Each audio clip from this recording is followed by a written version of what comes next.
दोस्तों नमस्कार। जैसा कि आपको मालूम है कि हम स्वामी रामा फाउंडेशन सेक्टर 10 पंचकुला में ठहरे हुए हैं और यहाँ पे के जो स्वामी हैं गुरुजी स्वामी राम, उनके शिष्य स्वामी आनंद भारती द्वारा यहाँ पर एक पारद शिवलिंग स्थापित किया गया है और उनके शिष्य श्री अमलेंद्र नाथ मिश्रा जी, जो कि वर्तमान में आयकर आयुक्त गोरखपुर है, वो भी उपस्थित हैं और उन्होंने अपने गुरु की याद में जो हमें कथा सुनाई, अपनी कहानी सुनाई, उसका आनंद आप भी लीजिए। काम बनाते हैं तो बड़ी अच्छी वायरिंग करते हैं, बड़े अच्छे लोग लगाते हैं, अच्छा सा झूमर भी लगाते हैं दिल्ली से ला करके।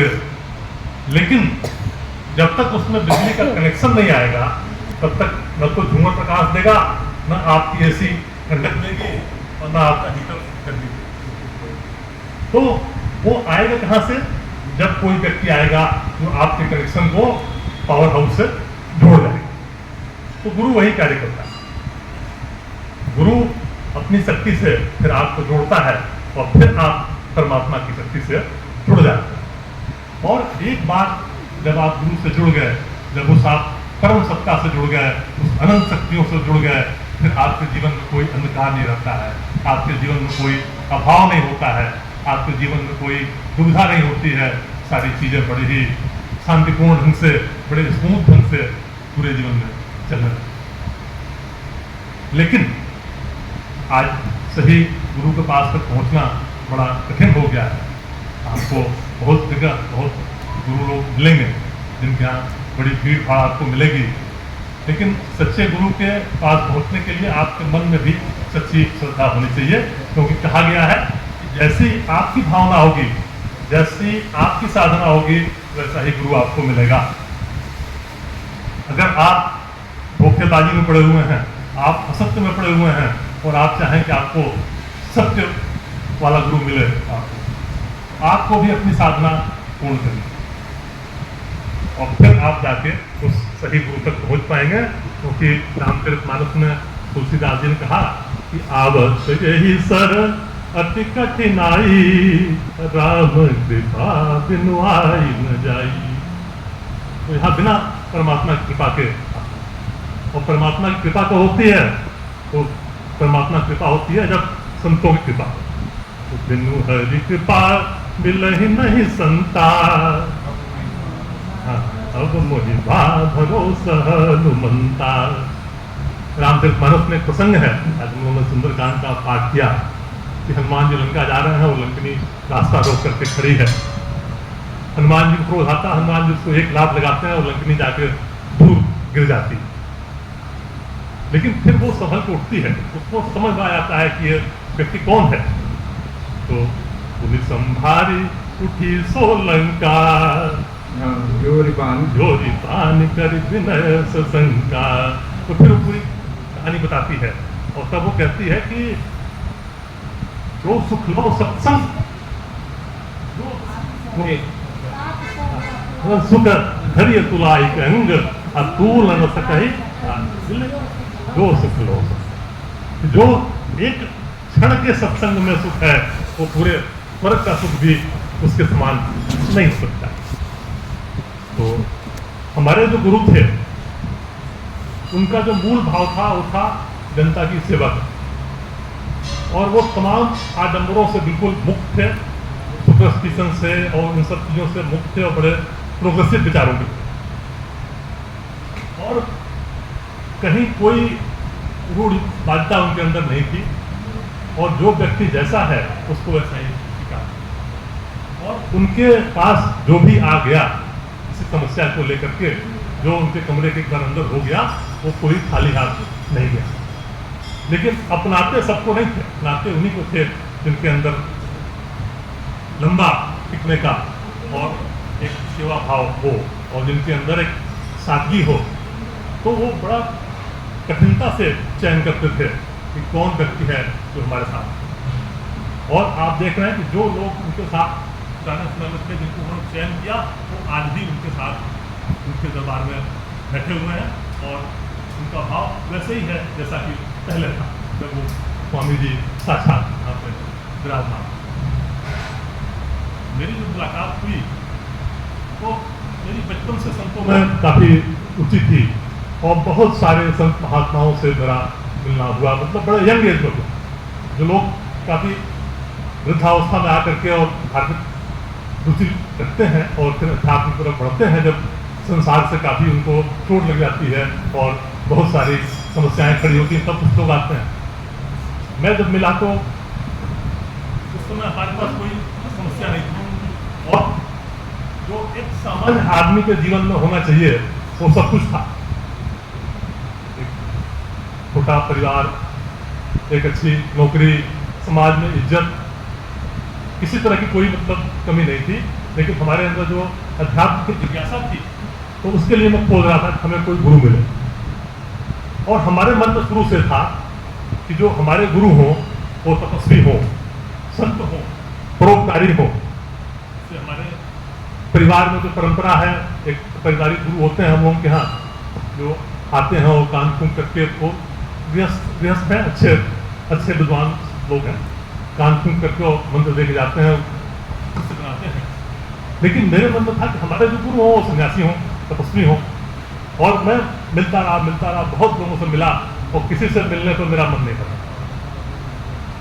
आप तमाम सारे बड़े लोगों को देखते हैं कि जो मतलब टीवी पर आते हैं और तमाम प्रवचन करते हैं और जिनकी बड़ी फॉलोइंग है, ये दुनिया में फॉलोइंग है, उन सबों को जो आधुनिक टाइप के संत आजकल हैं जो बड़े फेमस है, उन लोगों से भी मैं मिला।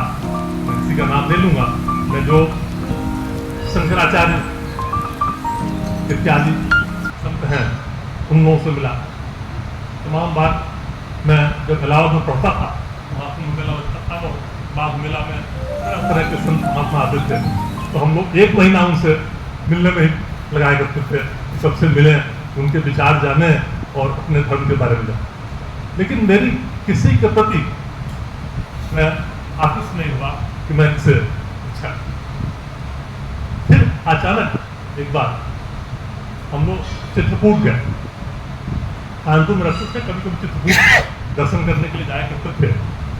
तो चित्रकूट जब हम दूसरी बार गए तो एक वहाँ पर जानकी कुंड स्थान है, जहाँ पे जानकी जी ने स्नान किया था। तो एक हम आश्रम में पहुँच गए, तो वहाँ एक संत रहते थे, पंजाबी महाराज, उनका आश्रम था।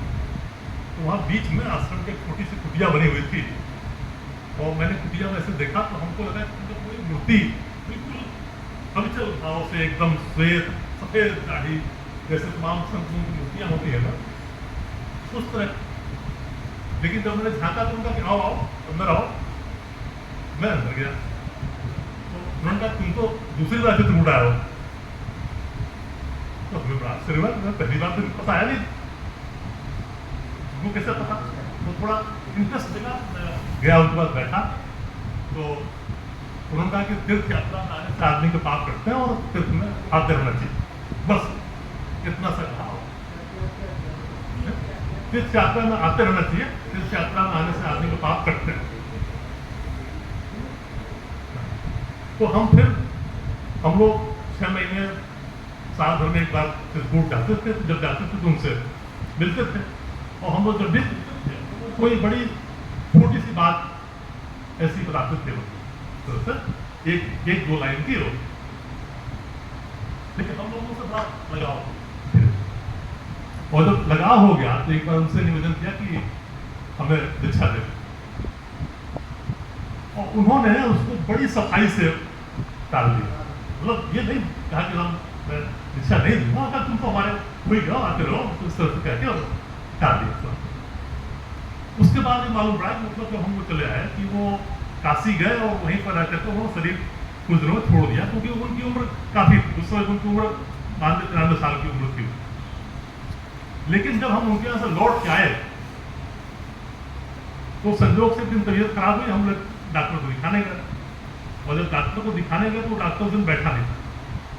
तो किसी ने कहा कि सामने एक होम्योपैथिक डॉक्टर साहब बैठते हैं, उनको दिखा लीजिए, ठीक ले जाते हैं। हम उनके यहाँ चले गए, उन्होंने दवा दिया, ठीक हो गया। तो हम फिर कभी कभी होम्योपैथिक डॉक्टर दिखाए जाने लगे। तो उनके यहाँ डॉक्टर साहब आए तो 2 तस्वीरें लगी हुई, एक बड़े स्वामी जी की, स्वामी जी की। तो बड़े स्वामी जी की पुस्तक मैं पढ़ चुका था मलन मास्टर में, मुझे मिलने का अवसर नहीं मिला था क्योंकि स्वामी तब तक करीब छोड़ चुके थे। तो एक दिन मैंने उनसे डॉक्टर साहब पूछा कि डॉक्टर साहब ये दूसरे स्वामी जी कौन? तो उन्होंने कहा कि ये स्वामी जी के शिष्य हैं, ये अमेरिका में हैं और जब आएंगे तो मैं आपकी मुलाकात करा दूंगा।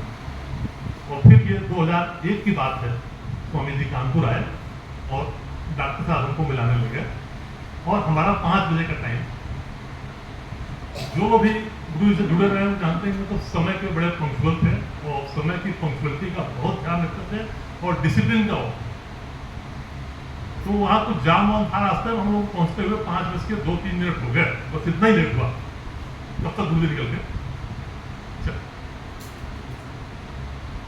फिर हमने अगले दिन प्रोग्राम बनाया। अगले दिन बड़ी व्यवस्था थी कि मुझसे नहीं, हम मिल के ही आएंगे। फिर हमने अगले दिन गए, उस दिन संजोग से मुलाकात हुई। तो मेरे जाते ही मेरे मन में जो कुछ था वो सारा कुछ उन्होंने मतलब बताना शुरू कर दिया। एकदम जो भी साइकोलॉजिकल चीजें थी, तो चीजें थी, कोई मतलब सांसारिक चीजें नहीं थी कि हमें मतलब पैसा चाहिए तो भी चाहिए वो चाहिए, कुछ नहीं था इस तरह का। तो जो सारी आध्यात्मिक चीजें थी सब गुरु जी बताते चले। और फिर उनका मैं तो तुमको खोज रहा था बहुत दिनों से, और कहा ठीक है तुम आओ, तुमको मैं दीक्षा दूंगा। तो उन्होंने कहा कि मैं चामुंडा जी में रहूंगा, तो एक मेरे बात माना, कुछ साधना बताइए करने को। खैर हमें वो साधना जब पूरी की उसके बाद उन्होंने कहा कि खबर आई हमें कि गुरु जी चिंतपूर्णी में।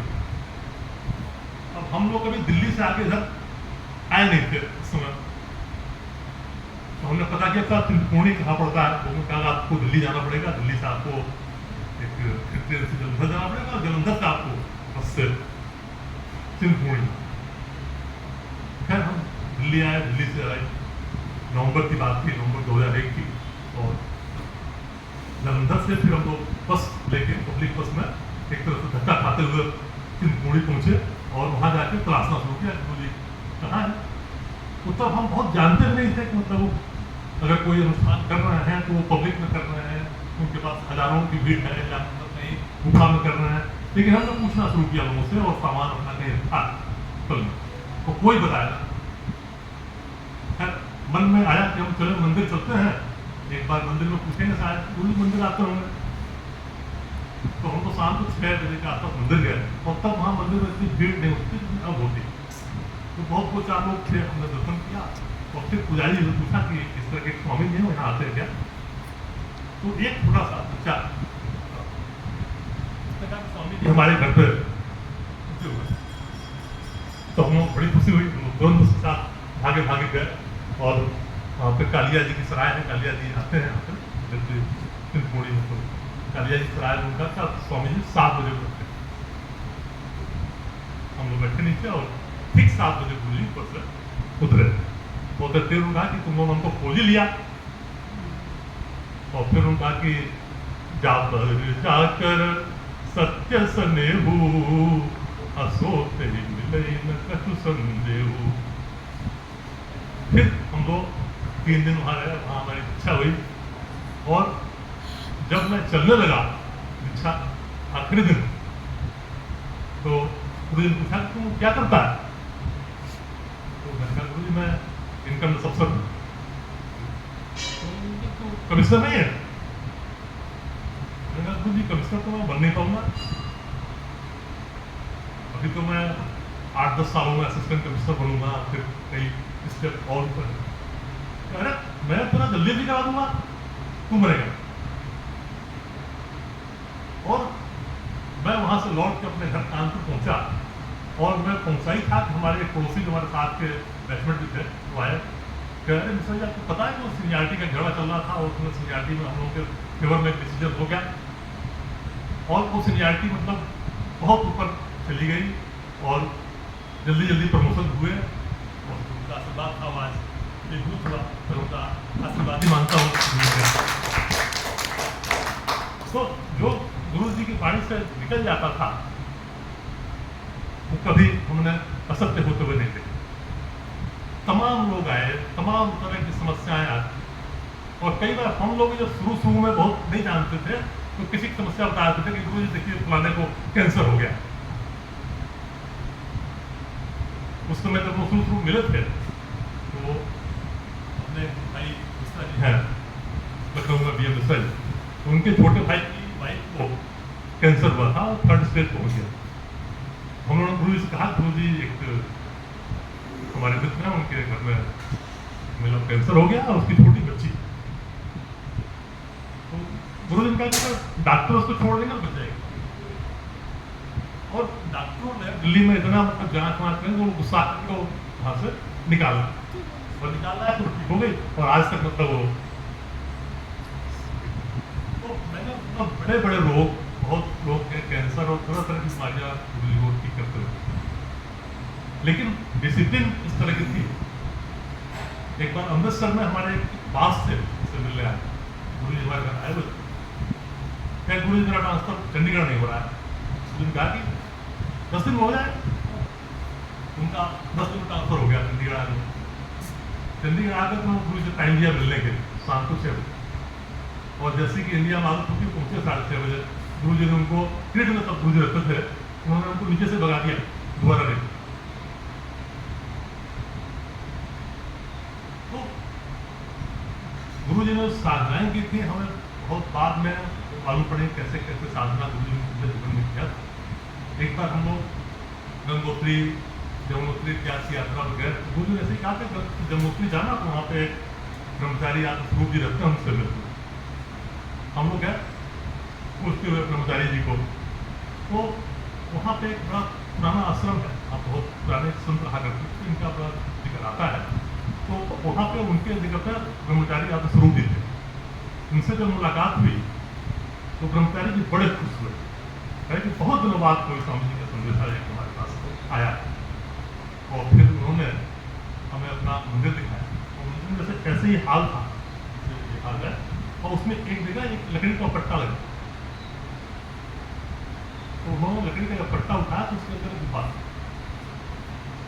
तो उन्होंने कहा कि इस गुफा में आपके गुरु जी रहते तपस्या क्या करते थे, पूरी रात साधना करते थे, और फिर उन्होंने ये मंदिर बनवाया है। जो तमाम यौगिक सिद्धियां होती हैं, वो सब सिद्धियां गुरु जी के लिए कर्तलगत थी, और कोई ऐसी भूत भविष्य वर्तमान जानना उनके लिए कोई दुर्लभ नहीं था। सब चीजें उनको पता होती थी, पहले से पता होती थी। हमारे लिए क्या होने वाला है, मेरा कहाँ ट्रांसफर होने वाला है, वहाँ कैसा घर मिलेगा, यहाँ तक सब वो बता दिया करते थे ऐसे। एक बार अमृतसर में क्या हुआ कि एक हमारे डिपार्टमेंट के वकील साहब, तो कभी उनसे चर्चा होती थी, तो उनका कि आपके जब गुरु जी आएंगे तो मैं भी मुलाकात करूँगा उनसे, तो मिलने के लिए आए, लेकिन उनके मन में कोई शंका थी या जो भी था। उनके साथ उनका छोटा बच्चा गया, उन्होंने प्रणाम किया, बच्चे ने प्रणाम किया, तो गुरु जी ने इसके सर पर हाथ रखा, अच्छा विशाल राज तुम भी आ गया, तो पड़े उनके बच्चे का नाम, तो उनके बच्चे का नाम अभी नहीं जानता था कि बच्चे क्या नाम, और वो बैठ के उनके आंसू निकलने लगे हाथ से।